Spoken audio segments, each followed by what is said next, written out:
संकल्प लिया है, क्योंकि देश में भी, भारतवर्ष के अंदर भी जिन विषम परिस्थितियों में हमने जिन सीमित संसाधनों से जो स्वरूप खड़ा किया है, आपकी जानकारी के लिए वहां पर भी स्वदेश और राष्ट्रीयता के लिए बहुत सारे वीरों ने, शहीदों ने, क्रांतिकारियों ने अपने आप को अर्पण कर दिया था। वह बहुत सारे आंदोलनों तक सीमित रहा, पर कार्य के रूप में इतना बड़ा स्वरूप लेगा कभी किसी ने कल्पना नहीं की थी, और थोड़े से समय पर वह बड़ा व्यापक स्वरूप पूरे भारतवर्ष में दिखाई दे रहा है। वही स्वरूप आने वाले दिनों में बहुत शीघ्र ही इस नेपाल के अंदर दिखाई देगा। उसके आप सब और हम सब साक्षी होंगे। तो यह बड़ा स्वरूप है। जब श्रद्धेय स्वामी जी ने बात की स्वदेशी की, तो कुछ भाइयों ने कहा कि नेपाल के लिए बाबा ये भारत का है पतंजलि आयुर्वेद, तो नेपाल में कैसे स्वदेशी हो गया? नेपाल में इसलिए स्वदेशी हो गया क्योंकि यहाँ से जो कुछ भी पैदा होगा वो नेपाल में ही लगेगा। कोई दूसरी कंपनी ऐसी आ जाए तो अमेरिका भी से भी आ जाए तो स्वदेशी समझ लेना। कोई आ तो जाए मैकालाल, जो कहे कि जो कुछ भी है और पूरी ट्रांसपेरेंसी के साथ में, पूरी पारदर्शिता के साथ में हमारी ताकत है, सत्यनिष्ठा हमारी ऊर्जा है, जो कह दिया सो करके दिखा दिया। तो वही यहां पर भी होने वाला है। यह नेपाल की धरती, यह ऋषि मुनियों की धरती है।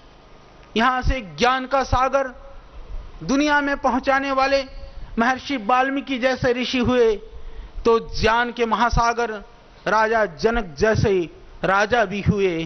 तो पूरी दुनिया को भारतीय नारी का स्वरूप, भारतीय सनातन परंपरा का नारी का स्वरूप बताने वाली मां सीता भी यहीं पर हुई। आज दुनिया के अंदर जब वायलेशन की बात होती है, तो नॉन वायलेशन के लिए यदि कोई एग्जाम्पल दिया जाता है तो वह भगवान बुद्ध का दिया जाता है। उसकी यह धरती है। तो इस धरती के अंदर समृद्धि न हो, मैं ये नहीं कहता हूं कि आपके अंदर संवेदनाएं नहीं है, भावनाएं नहीं है, आपके अंदर कहीं औरों से कार्य करने में कोई क्षमता में कमी है, यानी यदि उससे देखा जाए तो कहीं ज्यादा है आपके अंदर। वह श्रद्धा, वह भक्ति, वह भावना, संस्कृति के लिए मर मिटने की चाह, वह आपके अंदर कई गुणी थी। परंतु कहीं ना कहीं, क्षमा करेंगे, बहुत सारे नेता लोग भी यहां पर हैं, बहुत सारे बाकी प्रबुद्ध जन यहां पर हैं। वो प्रबुद्ध जनों का कार्य होता है कि जनता को जिधर लगा करके जिस समृद्धि को चाहते हैं उधर लगाएं, तो जनता करने के लिए तैयार है। उसका उदाहरण एक यह छोटा सा संस्थान है। आज 40,000 से ज्यादा हमारे शिक्षक रात दिन धूप की, गर्मी की, सर्दी की, वर्षा की परवाह किए बिना नेपाल के प्रत्येक जिले में जाकर के वह निःशुल्क योग शिक्षक के रूप में योग कक्षाएं लगा रहे हैं। इसी तरह से जब यहां पर भूकंप आया, जो दैवीय आपदा आई, उस समय पर मैं उसको सौभाग्य कहूं, दुर्भाग्य कहूं, हम लोग भी यहीं पर थे, और हमारे कार्यकर्ताओं ने, हमारे शिक्षकों ने जिस तरह से रात दिन कार्य किया, वह पूरी दुनिया के लिए एक अनुकरणीय उदाहरण है।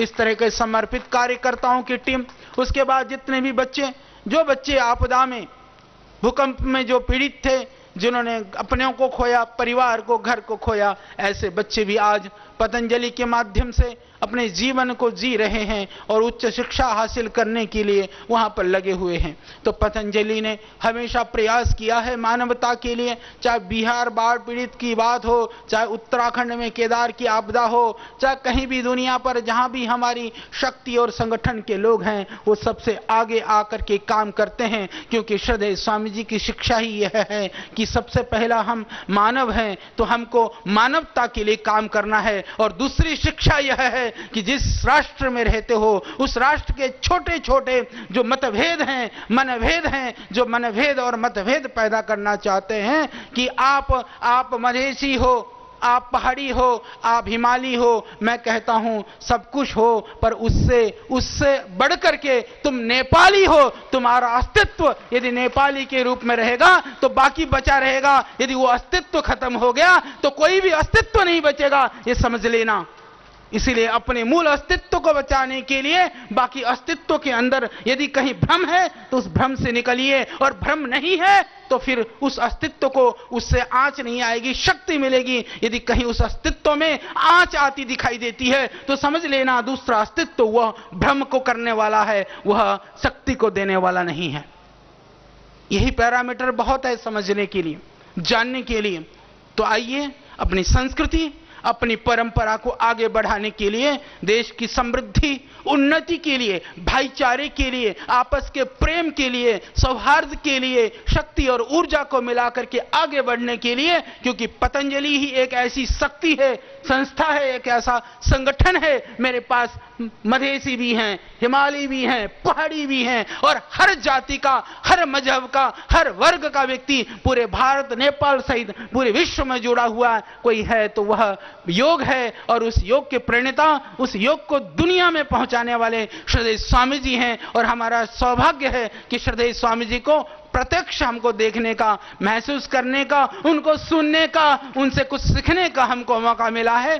तो आइए इस महाअभियान में साक्षी बन करके, सहयात्री बन करके और ऊर्जा बन करके हम आगे बढ़ें। आप सबको इस पावन अवसर पर, यह प्रारंभ है, मैंने कहा हमारी बहुत योजनाएं हैं, बहुत सोच है, बहुत संकल्प है। समय की प्रतीक्षा करिए, क्योंकि शुभ के लिए भी समय की आवश्यकता होती है, शीघ्रता के लिए भी समय की आवश्यकता होती है। बहुत है दिल में, बहुत है संकल्प में, धीरे धीरे सब दिखेगा आपको। अभी इस वर्ष आयुर्वेदिक कॉलेज के माध्यम से भी पतंजलि योगपीठ ने दूसरा प्रकल्प यहां प्रारंभ किया है। अब हम जड़ी बूटी के लिए काम करेंगे, शिक्षा के लिए काम करेंगे, स्वास्थ्य के लिए काम करेंगे। और माननीय हमारे राजदूत महोदय जो पूरी तरह से इन सेवा कार्यों में सहभागी रहते हैं, सहयोग करते हैं, तो अभी मैं इस विषय में भी आपसे गुजारिश इस रूप में करने वाला हूं कि दोनों देशों के संबंध को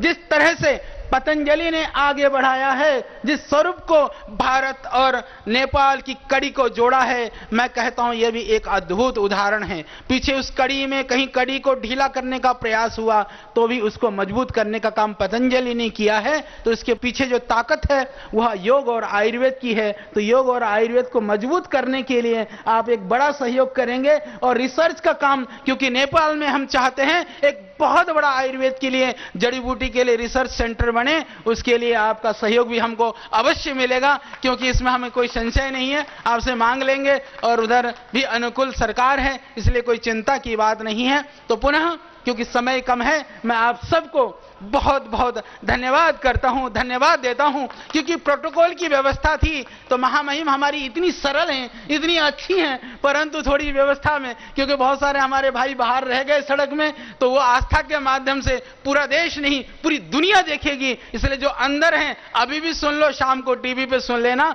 जो नहीं आ पाए उनको बोल देना टीवी पे देख लेंगे। बहुत बहुत धन्यवाद। ओम।